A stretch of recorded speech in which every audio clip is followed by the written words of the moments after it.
స్వర్గీయ ఎన్టీ రామారావు గారు ఆయన ప్రసంగం క్యాసెట్ అధ్యక్ష నాకు ఇక్కడ సభలో చూపించే అవకాశం లేదు.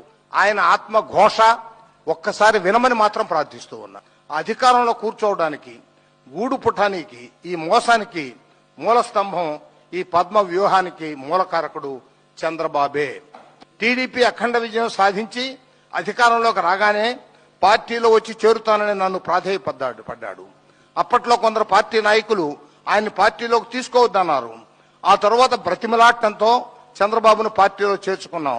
తెర వెనుక నుండి అతను తయారు చేసుకున్న గ్రూపులను ముఠాను మేము గుర్తించలేకపోయాం. పెద్దవాడని ఆలోచించకుండా నన్ను వెన్నుపోటు పొడిచాడు. ఇంత దారుణమా?